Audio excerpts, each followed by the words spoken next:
So hi friends, welcome back to my channel Sims Nurses Corner. നമ്മൾ Kerala PSC സ്റ്റാഫ്നെസ് question ആണ് ഇവിടെ discuss ചെയ്തുകൊണ്ടിരിക്കുന്നത്. ഇന്ന് 20 ക്വസ്റ്റ്യൻസ് ഉള്ള പാർട്ട് 9 ആയിട്ടാണ് വന്നിരിക്കുന്നത്.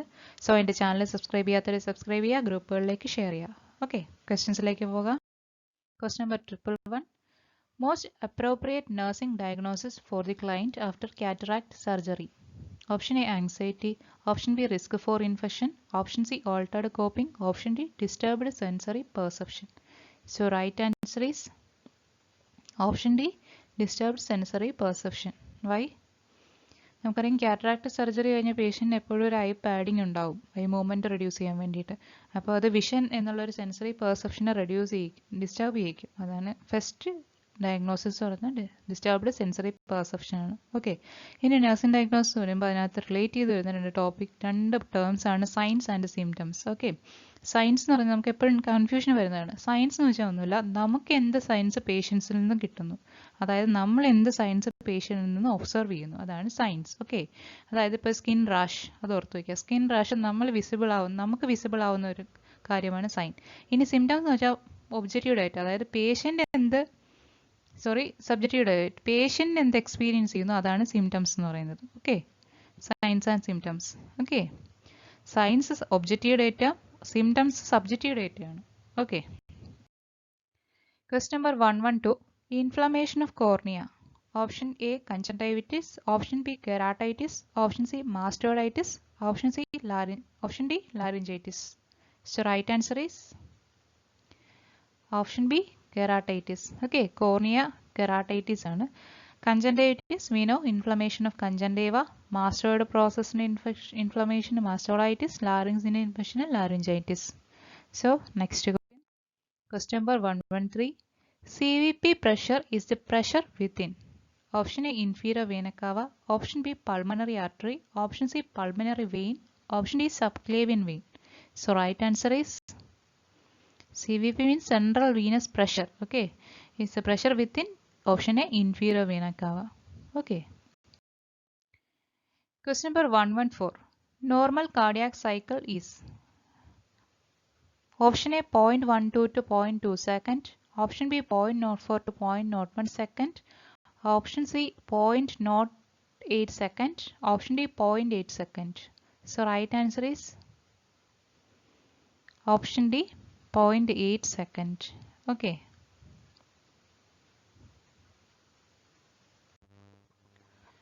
സോ നമുക്കറിയാം കാർഡിയാക് സൈക്കിൾ എന്ന് പറഞ്ഞാൽ കൺട്രാക്ഷനും റിലാക്സേഷനോടെ ചേർത്ത്, അതായത് സിസ്റ്റോളിയും ഡയസ്റ്റോളിയും ചേർത്ത ഒരു ബ്ലഡ് ഹാർട്ടിൽ നിന്ന് എൻട്രി ചെയ്ത് പുറത്തേക്ക് വരുന്ന ഒരു ടൈമാണ്. 0.8 സെക്കൻഡ് ആണ്. Okay, question number 115. The blood pressure recording is 110/80 millimeter of Hg. The pulse pressure is. Option A 110, option B 80, option C 190, option D 30. So right answer is option D, 30. What is pulse pressure? Pulse pressure is the difference between systolic and diastolic pressure. So with the systolic pressure 110 ഉം diastolic pressure 80 ആണ്. So 110 minus 80, 30. Okay. ഇനി ഇതുപോലെ ഒരു ടേമാണ് pulse deficit. What is pulse deficit? നമുക്ക് apical pulse, അതായത് ഹാർട്ടിൽ വെച്ച് നോക്കുന്ന പൾസും റേഡിയൽ പൾസും ഡിസ്റ്റന്റ് പെരിഫറൽ പൾസും ആയിട്ടുള്ള ഡിഫറൻസ്, അതിനെയാണ് പൾസ് ഡെഫിസിറ്റ് എന്ന് പറയുന്നത്. Okay, question number 116. In the heart, mixing of oxygenated and deoxygenated blood is prevented by. Option A mitral valve, option B tricuspid valve, option C septum, option D pericardium. So right answer is everyone know, I think option C is septum. Okay, mitral valve എവിടെയാണ് present? Left ഏവിയിലാണ് mitral valve. Okay, left atrioventricular valve ആണ് mitral valve. Tricuspid right atrioventricular valve ആണ്. Okay, so question number 117. Functionally cardiac muscle resembles with. Option A smooth muscles, option B striated skeletal muscle, option C non-striated muscle, option D none of this. So right answer is option A smooth muscle. So remember, functionally cardiac muscle resembles to smooth muscles. Okay, functionally. ഇനി microscopically നോക്കുകയാണെങ്കിൽ striated skeletal muscle ആണ്. Okay, microscopically cardiac muscle resemble to striated skeletal muscle, functionally it resemble to smooth muscle. ഇത് ചോദിക്കുന്ന ഇതെല്ലാം questions ആണ്, ഓർത്ത് വെച്ചിരിക്കണം. Okay, question number 118. The amount of resistance to ejection of blood from ventricle is called. Option A preload, option B afterload, option C ejection fraction, option D contractility. So right answer is option B afterload. Okay. So ഇതായിട്ട് നമുക്ക് കുറച്ച് terms കൂടെ നോക്കാനുണ്ട്. ഇതെല്ലാം questions ആണ്, ഇതെല്ലാം important ആണ്. കാർഡിയാക്കിൽ important ആയിട്ടുള്ള terms ആണ്. പ്രീലോഡ് എന്താണ്? പ്രീലോഡ് എന്ന് പറഞ്ഞാൽ രണ്ട് രീതിയിൽ നമുക്ക് എക്സ്പ്ലെയിൻ ചെയ്യാം. ഒന്ന്, നമുക്ക് മാക്സിമം നമ്മുടെ വെൻട്രിക്കിൾസിന് അതായത് എൻഡ് ഡയസ്റ്റോളിൻ്റെ സമയത്ത് മാക്സിമം കാർഡിയാക് മസിലിൻ്റെ സ്ട്രെച്ചിങ്. ഓക്കെ, മാക്സിമം കാർഡിയാക് മസിൽസിൻ്റെ സ്ട്രെച്ചിങ്, അതായത് വെൻട്രിക്കിളിൻ്റെ സ്ട്രെച്ചിങ് എത്രയാണോ അതിനെയാണ് പ്രീലോഡ് എന്ന് പറയുന്നത്. അതല്ലെങ്കിൽ maximum volume of blood in the ventricles after end diastole. Okay, അതിനെയാണ് പ്രീലോഡ്. നമുക്ക് സിംപ്ലി ഓർത്ത് വയ്ക്കാം, volume of blood after end diastole. Okay, complete ആയിട്ട് നമ്മുടെ വെൻട്രിക്കിൾസ് റിലാക്സ് ചെയ്ത് ബ്ലഡ് ഫില്ലായിരിക്കുന്ന സമയത്തുള്ള വോളിയം അല്ലെങ്കിൽ ഹാർട്ട് മസിലിൻ്റെ സ്ട്രെച്ചിങ്, അതിനെയാണ് സ്ട്രെച്ചബിലിറ്റിയാണ് പ്രീലോഡ് എന്ന് പറയുന്നത്. ഇനി ഇജക്ഷൻ ഫ്രാക്ഷൻ എന്ത് നോക്കാം. The percentage of end diastolic blood volume ejected from the ventricle with each heartbeat. Okay. അതായത് എത്രത്തോളം ഇതൊരു പെർസെൻറ്റേജ് ആണ്, ഫ്രാക്ഷൻ എപ്പോഴും പെർസെൻറ്റേജിലാണ് പറയുന്നത്. എത്ര ബ്ലഡ് ഇജക്ട് ചെയ്യുന്നു, ഓരോ ഹാർട്ട് ബീറ്റിലും എത്ര % ഓഫ് ബ്ലഡ് ഇജക്ട് ചെയ്യുന്നു എന്നുള്ളതാണ് ഇജക്ഷൻ ഫ്രാക്ഷൻ. ഇനി കൺട്രാക്ടിലിറ്റി എന്ന് വെച്ചാൽ നമ്മുടെ ഹാർട്ടിന് ഒരു എബിലിറ്റി ഉണ്ട്, അതായത് നമുക്ക് സ്ട്രെസ് മാനേജ് ചെയ്യാനും ആവശ്യത്തിനനുസരിച്ച് കൂടുതലും കുറച്ചുമായിട്ട് ബീറ്റ് ചെയ്യാനും ഒരു കൺട്രാക്ടിലിറ്റി. അതായത് നമുക്ക് സ്ട്രെസ്സിൻ്റെ സമയത്ത് കൂടുതലായിട്ട് ബീറ്റ് ചെയ്യുന്നു, ടക്കിക്കാർഡിക്കാവുന്നു, അങ്ങനെ ഒരു സ്ലീപ്പിൻ്റെ സമയത്ത് ബ്രാഡിക്കാർഡിക്കാണ്, അങ്ങനെ ഒരു സിറ്റുവേഷൻസ് അനുസരിച്ച് ചേഞ്ച് ചെയ്യാനുള്ള ഒരു കാപ്പബിലിറ്റി നമ്മുടെ ഹാർട്ടിനുണ്ട്. അതാണ് കൺട്രാക്ടിലിറ്റി എന്ന് പറയുന്നത്. ഓക്കെ, ഇനി നമുക്ക് പ്രീലോഡ് ആഫ്റ്റർലോഡ് സിംപ്ലി എങ്ങനെയാണെന്ന് നോക്കാം. അത് കണ്ടോ, ഈ amount of volume of blood filled after end diastole, കണ്ടോ, volume of blood in the ventricles at the end of diastole, ഇതിനെയാണ് പ്രീലോഡ് എന്ന് പറയുന്നത്. അല്ലെങ്കിൽ മാക്സിമം ആ സമയത്ത് നമ്മുടെ വെൻട്രിക്കിൾ മാക്സിമം സ്ട്രെച്ച് ചെയ്തിരിക്കും, ഈ ഒരു അവസ്ഥയെ പ്രീലോഡ് എന്ന് പറയുന്നത്. ഓക്കെ, ഇത് ഹൈപ്പർ വോളീമിയയുടെ സമയത്ത് ഇൻക്രീസ്ഡ് ആയിരിക്കും. Regurgitation of cardiac valves, heart failure, ഈ ഒരു അവസ്ഥയിൽ ഹാർട്ട് ഫെയിലിയർക്ക് വരുമ്പോൾ ഫ്ലൂയിഡ് ഓവർലോഡ് ആയിരിക്കും, ആ ഒരു അവസ്ഥയിൽ പ്രീലോഡ് കൂടുതലായിരിക്കും. ഇതെല്ലാം ക്വസ്റ്റ്യൻ ആണ്, അതുകൊണ്ടാണ് ഞാൻ ഈ പിക്ചർ എടുത്തിടാൻ കാര്യം കേട്ടോ. ഇനി ആഫ്റ്റർ ലോഡ് എന്താണെന്ന് വെച്ചാൽ, ആഫ്റ്റർ ലോഡ് നമ്മൾ ഈ ബ്ലഡ് പമ്പ് ചെയ്യുന്ന സമയത്ത് ഒരു റെസിസ്റ്റൻസ് ഉണ്ടാവും നമ്മുടെ ബ്ലഡ് വെസൽസിൽ. ആ ഒരു റെസിസ്റ്റൻസിനെയാണ് പറയുന്നത്, അതായത് ഒരു ടൈപ്പ് ഓഫ് പ്രഷർ തന്നെയാണ്, ആ റെസിസ്റ്റൻസിനെയാണ് പറയുന്നത് after load. Okay, resistance in the left ventricle must overcome to circulate the blood. Okay, ഇനി ഈ റെസിസ്റ്റൻസ് എപ്പോഴൊക്കെയാണ് കൂടുന്നതെന്ന്, ഹൈപ്പർ ടെൻഷൻ വരുന്ന സമയത്ത് കൂടും, അതുപോലെ വാസോ കൺസ്ട്രിക്ഷൻ വരുന്ന സമയത്തും ഇതിൻ്റെ റെസിസ്റ്റൻസ് കൂടും. ഓക്കെ, എത്രത്തോളം ആഫ്റ്റർ ലോഡ് കൂടുന്നു അതനുസരിച്ച് കാർഡിയാക് വർക്ക് ലോഡ് കൂടുന്നു. അതായത് റെസിസ്റ്റൻസ് കൂടുന്നതനുസരിച്ച് കാർഡിയാക് വർക്ക് ലോഡ്, അതായത് ബ്ലഡ് ഇജക്ട് ചെയ്യാനുള്ള പ്രഷർ, അത്രയും വർക്ക് ഹാർട്ടിന് ചെയ്യണം. ഓക്കെ, ഇതാണ് പ്രീലോഡ് ആൻഡ് ആഫ്റ്റർ ലോഡ്. ഇതിനി മറന്നു പോരുത്, ഇത് ക്വസ്റ്റ്യൻ വരുന്നതാണ് എപ്പോഴും. Question number 119. How long a person to be fasting for taking lipid profile? Option A 2 hours, option B 6 hours, option C 12 hours, option D 1 hour. So right answer is option C 12 hour. So നമുക്കറിയാം എപ്പോഴും fasting blood എടുക്കുന്ന സമയത്ത് at least 8 hours fasting കാണാം. 8 hours fasting ഉണ്ടെങ്കിൽ fasting blood sugar ആയാലും ശരി തന്നെ 8 hours fasting വേണം. സോ നമുക്ക് ഓപ്ഷനിൽ 6 hours ഉള്ളൂ, 8 hours ഇല്ല. സോ പിന്നെ നമുക്കുള്ള ഓപ്ഷൻ അപ്പോൾ 12 hours ആണ്. Okay, so right answer 12 hours. Question number 120. Which of the following changes seen in ECG indicates hyperkalemia? Okay, hyperkalemia ECG എന്നത് option A tall T wave, widened QRS complex, prolonged PR interval, flat P waves. Option B flattened or T inversion, appearance of U wave, ST depression. Option C shortened ST segment. Option D prolonged ST segment. So right answer is, we know hyperkalemia most important one is tall T wave. Hypokalemic U wave. Okay. Hyperkalemic എപ്പോഴും tall T wave ആണ്. So right answer is option A. Tall T wave, widened QRS complex, prolonged PR interval, flat P waves. So നമുക്കൊരു ECG picture ആണ്. ഇത് normal ECG ആണ്. അതായത് normal PR P QRS T. Okay, you shallow, ഇതാണ് normal ECG. ഇനി hyperkalemia സ്റ്റേറ്റിൽ കണ്ടോ T wave tall ആയിരിക്കും. Widened P wave, prolonged PR interval, PR interval. Okay, ഇത് പ്രൊലോങ്ഡ് ആയിരിക്കും. ഇനി decreased R wave amplitude, tall T wave. കണ്ടോ tall T wave, ഇത്ര ഹൈറ്റ് സാധാരണ ഉള്ള ഈ ഒരു ഇതിൽ കണ്ടോ down to normal size T wave, ഇതിന് പകരം ടോൾ T വേവ്, ഇതാണ് ഹൈപ്പർകലീമിയ. ഇനി ഹൈപ്പോകലീമിയയുടേത് സ്ലൈറ്റ്ലി പീക്ഡ് P വേവ് ആയിരിക്കും, സ്ലൈറ്റ്ലി പ്രൊലോങ്ഡ് PR interval. അതിനേക്കാളും നമുക്ക് നോക്കേണ്ടത് ഹൈപ്പോകലീമിയ എന്ന് കേൾക്കുമ്പോഴേ പ്രോമിനൻ്റ് യു, ഹൈപ്പോ യു നമ്മൾ താഴോട്ട് എഴുതുന്നതുകൊണ്ട് ഹൈപ്പോകലീമിയക്കാണ് യു എന്ന് ഓർത്ത് വയ്ക്കുക. ഓക്കെ, ഇനി ഹൈപ്പർകലീമിയക്ക് ടോൾ T വേവ് ഉണ്ടെന്ന് ഓർത്ത് വയ്ക്കുക. ഇത് രണ്ടും മസ്റ്റായിട്ട് ഓർത്തിരിക്കണം. Okay, question number 121. Drug of choice for rheumatic fever. Option A cephalosporin, option B penicillin, option C streptomycin, option D gentamicin. So right answer is option B penicillin. Okay, rheumatic fever is a heart disease. Okay, നമുക്ക് എന്താണെന്ന് നോക്കാം. ഈ rheumatic fever വരുന്നതെന്ന് വെച്ചാൽ നമ്മൾ throttle streptococcus infection വന്നിട്ട് അത് untreated ആയിട്ട് വരുന്ന സമയത്താണ് അതിന് റുമാറ്റിക് ഫീവറിലേക്ക് മാറുന്നത്. ഓക്കെ, റുമാറ്റിക് ഫീവറിൻ്റെ കോസേറ്റീവ് ഏജൻറ്റ് ഗ്രൂപ്പ് എ സ്ട്രെപ്റ്റോകോക്കയാണ്. Okay, group A streptococci. ഇതിൻ്റെ ഡയഗ്നോസിസ് ടെസ്റ്റ് എന്ന് പറഞ്ഞാൽ ASO ടൈറ്റർ ആണ്. ASO anti streptolysin O titre, ASO titre ആണ് ഇതിൻ്റെ ഡയഗ്നോസിസ് എന്ന് പറയുന്നത്. ഇത് ക്വസ്റ്റ്യൻസ് എപ്പോഴും വരുന്നതാണ് കേട്ടോ. ഇതിൻ്റെ diagnosis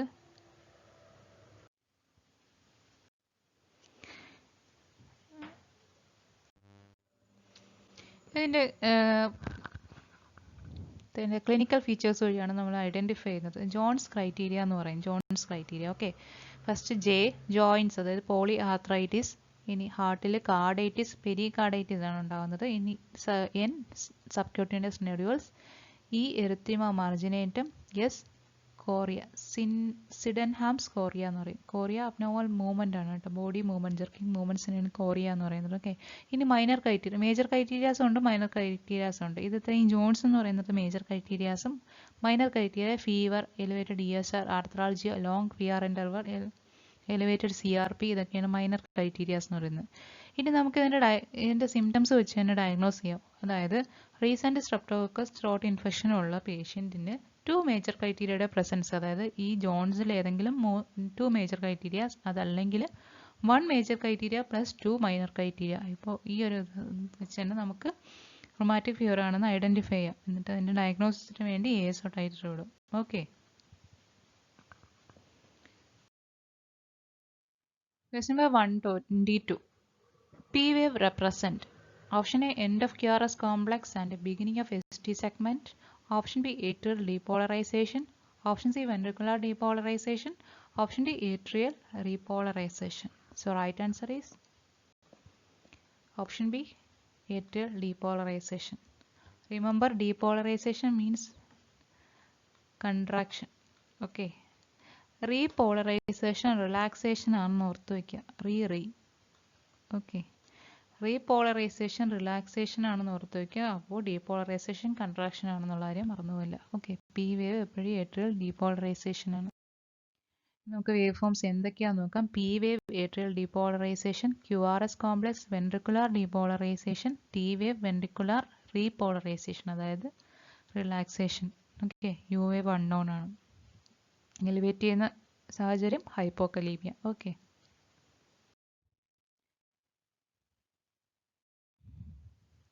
ventricular tachycardia P wave absent ആണ്. ഓക്കെ, വെൻട്രിക്കുലർ ടക്കിക്കാർഡിയ നമ്മളെപ്പോഴും പേഷ്യൻറ്റ് VT ആണ് അടിക്കുന്നത്. കാർഡിയക് അറസ്റ്റിൻ്റെ പേഷ്യൻറ്റ് വെൻട്രിക്കുലർ ടക്കിക്കാർഡിയ വരുന്നത്. അപ്പോൾ ECG നമുക്ക് മോണിറ്റർ നോക്കിയാൽ കാണാം ഇങ്ങനെയാണ്. അപ്പോൾ ഇത് വെൻട്രിക്കുലർ ടക്കിക്കാർഡിയാണ്.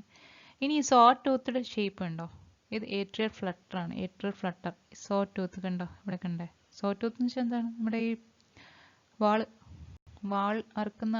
ഈ തടി അറുക്കുന്ന വാളിൻ്റെ ടിപ്പ് പോലെയല്ലേ ഇത്? അത് ഏട്രിയൽ ഫ്ലട്ടർ. ഇനി റൈറ്റ് ബണ്ടിൽ ബ്രാഞ്ച് ബ്ലോക്കിൽ എം ഷേപ്പ്ഡ് QRS കോംപ്ലക്സ് ആയിരിക്കും. കണ്ടോ? M shaped QRS complex. ഇത് റൈറ്റ് ബണ്ടിൽ ബ്രാഞ്ച് ബ്ലോക്കാണ്. ഓക്കെ, ഇനി ലെഫ്റ്റ് ബണ്ടിൽ ബ്രാഞ്ച് ബ്ലോക്ക് ഉണ്ട്. അതിന് W ഷേപ്പ്ഡ് QRS കോംപ്ലക്സ് ആണ്. W shaped QRS complex. Okay, site ഇതുണ്ട്. W shaped QRS complex. Ventricular fibrillation QRS complex absent ആയിരിക്കും. Only PV മാത്രമേ ഉണ്ടാവുള്ളൂ. ഓക്കെ, ഇതാണ് വെൻട്രിക്കുലർ ഫിബ്രിലേഷൻ എന്ന് പറയുന്നത്. Okay, QRS absent.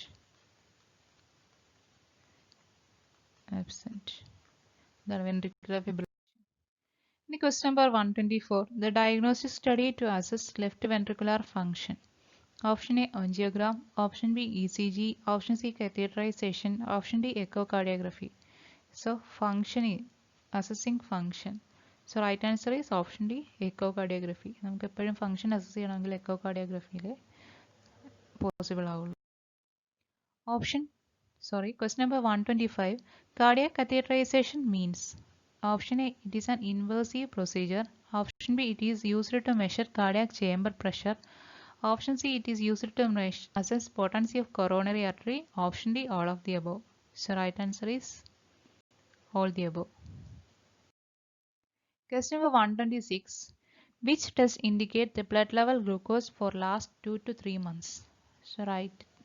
So options. Option A FBS, option B glycosylated hemoglobin, option C PPBS, option D RBS. So right answer is glycosylated hemoglobin, that is HbA1c. Okay, HbA1c measure ചെയ്ത് നമ്മൾ ശ്രദ്ധിച്ചിട്ടുണ്ടാവും. Last 3 monthsന്റെ sugar control, blood level glucose control assess ചെയ്യാൻ വേണ്ടിയിട്ടാണ്. ഇത് normally ഉള്ള പേഷ്യൻസിന് normal പേഴ്സന് 4 to 7% ആണ്. ഇഫ് ഡയബറ്റിക് ആണെങ്കിലും 4 to 7% ആ റേഞ്ചിലാണെങ്കിൽ പുവർ കൺട്രോൾ, ഡയറ്റ് കൺട്രോൾ ആണ് നമുക്ക് മനസ്സിലാക്കുക. ഇതിന് എബോവ് വരുമ്പോൾ ഇംപ്രോപ്പർ കൺട്രോൾ ആണ്. Okay, next question number 127. Most accurate cardiac marker. Option A TROP-T, option B TROP-I, option C TROP-C, option D CKMB. So right answer is option A TROP-T. Okay, why? TROP-T നമുക്കറിയാം 14 days വരെ elevate ചെയ്തിരിക്കും. അതുകൊണ്ട് നമുക്ക് TROP-T ആയിരിക്കും most accurate. ഇനി നമുക്ക് ഈ cardiac മാർക്കേഴ്സും just നോക്കാം. മയോഗ്ലോബിൻ 24 hours റിട്ടേൺ ആവും. ഇത് തന്നെയാണ് ഇതിനകത്ത് എഴുതിയിരിക്കുന്നത്. കുറച്ച് കളർഫുള്ളായി കൊടുത്തിരിക്കുന്നേ ഉള്ളൂ. മയോഗ്ലോബിൻ നമുക്ക് normal range 10 to 95 nanogram per ml. ഫീമെയിൽസിൽ 10 to 65 നാനോഗ്രാം പെർ ml ആണ്. ഇത് 1 to 3 hours ഓൺസെറ്റ് ആണ്. Peak 6 to 10 hours. Return to normal within 10 to 24 hours. അതായത് 1 day റിട്ടേൺ ആവും, നോർമലിലേക്ക് റിട്ടേൺ വരും. ഇനി TROP-I ആവട്ടെ, നമ്മൾ സാധാരണ എല്ലാ പേഷ്യൻസും നോക്കുന്ന TROP-I ആണ്. അത് 0.1 to 0.1 നാനോഗ്രാം പെർ ml ആണ്. ഓൺസെറ്റ് 4 to 6 hours, പീക്ക് 12 to 24 hours, return to normal within 1 week. Okay, TROP-I 1 week return ആവും. മയോഗ്ലോബിൻ 1 day റിട്ടേൺ ആവും. ഇനി TROP-T 0 to 0.2 nanogram per ml, onset 3 to 4 hours, peak 10 to 24 hours, return to normal in 10 to 14 days. 2 weeks. 2 weeks അല്ല, actually 21 days വരെ പറയുന്നുണ്ട്. നമുക്ക് 2 weeks calculate ചെയ്യാം. Okay, ഇനി WBC MIക്ക് ശേഷം എലിവേറ്റ് ആയിരിക്കും. വൈ? MI നമുക്കറിയാം കാർഡിയാക് മസിൽസിൽ ഡാമേജ് ഉണ്ടാക്കും. അത് കാരണം WBC എലിവേറ്റഡ് ആയിരിക്കും. ഓക്കെ, ഇനി വേറൊരു കാര്യം, TROP-I ആണ് CRF പേഷ്യൻസിന് നമ്മൾ മോസ്റ്റ് അക്യുറേറ്റ് കാർഡിയാക് മാർക്കറായിട്ട് യൂസ് ചെയ്യുന്നത്. വൈ? നമുക്കറിയാം CRF പേഷ്യൻസ് എന്ന് വെച്ചാൽ കണ്ടിന്യൂസ്ലി TROP-T പോസിറ്റീവ് ആയിരിക്കും. അപ്പോൾ നമുക്ക് വിത്തിൻ 1 weekനുള്ളിൽ MI വന്നിട്ടുണ്ടോ എന്ന് അറിയാൻ വേണ്ടിയിട്ട് ഡ്രോപ്പ് ആയിരിക്കും most accurate. Okay. Question number 128. During a CVP measurement, 0 point on the transducer needs to be at. Option A, right atrium. Option B, right ventricle. Option C, left atrium. Option D, left ventricle. So right answer is, so ഈ picture നമുക്ക് മനസ്സിലാവും ട്രാൻസ്ഡ്യൂസറിൻ്റെ 0 point ഈ ഒരു പാർട്ടിലാണത്, right atrium. Option A. Okay. CVP മെഷർമെൻറ്റിൻ്റെ നമ്മൾ നേരത്തെ പറഞ്ഞു ഇൻഫീരിയർ വെന കാവയുടെ പ്രഷർ മോണിറ്റർ ചെയ്യുന്നതാണ് CVP മെഷർമെൻറ്റ്. അത് റൈറ്റ് ഏട്രിയത്തിലാണ് അതിൻ്റെ ട്രാൻസ്ഡ്യൂസർ ഫിക്സ് ചെയ്യുന്നത്. Question number 129. Which of the following investigation is suggested for a patient on anti-lipid therapy? Option A, RFT.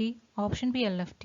Option C, serum electrolyte. Option D, CVC. So right answer is, anti-lipid means cholesterol. Okay. Cholesterol treatment വേണ്ടി കൊടുക്കുന്നതാണ്. So right answer is option B. Why? Rationally is given below. അതായത് നമ്മൾ anti lipid treatment കൊടുക്കുന്ന സമയത്ത് നമ്മുടെ blood വെസൽസിലുള്ള lipid ലിവറിലേക്ക് mobilise ചെയ്തിട്ട് fatty liver ഉണ്ടാക്കും അവിടെ. സോ നമ്മൾ LFT 6 months ഒരിക്കൽ ചെക്ക് ചെയ്തിരിക്കണം എന്നാണ് rule. Okay. Question number 130. Drug of choice for patient with heart failure to improve cardiac output. Option A, Digivind. Option B, morphine. Option C, digoxin. Option D, dobutamine. So right answer is option C, digoxin. Cardiac output improve ചെയ്യാൻ use ചെയ്യുന്ന drug digoxin ആണ്. ഇനി digoxin toxicity എത്രയായാൽ digoxin toxicity greater than 2 g/dL വരുമ്പോഴാണ് digoxin toxicity. ഇതെല്ലാം question ആണ് കേട്ടോ, important questions ആണ്. Digoxin toxicity. ഇനി ഡിജോക്സിൻ്റെ ആൻറ്റിഡോട്ട് ഡിജിബൈൻഡ്. ഓക്കെ. ഇനി toxic sign, first toxic sign of digoxin commonly showing toxic sign ഏതാണ്? ബ്രാഡിക്കാർഡിയ. ഓക്കെ. മോർഫിൻ്റെ ടോക്സിക് സൈൻ ഏതാണ്? Respiratory suppression, bradypnea. Okay. Respiratory arrest ആണ് മോർഫിൻ്റെ സൈഡ് എഫക്റ്റ്. സോ അത് നമ്മൾ നോക്കണം. മോർഫിൻ്റെ antidote naloxone sodium. Okay. So today's class is over. എന്തെങ്കിലും ഡൗട്ടുള്ളവർ കമൻറ്റ് ചെയ്യുക, ഷെയർ ചെയ്യുക. Thank U.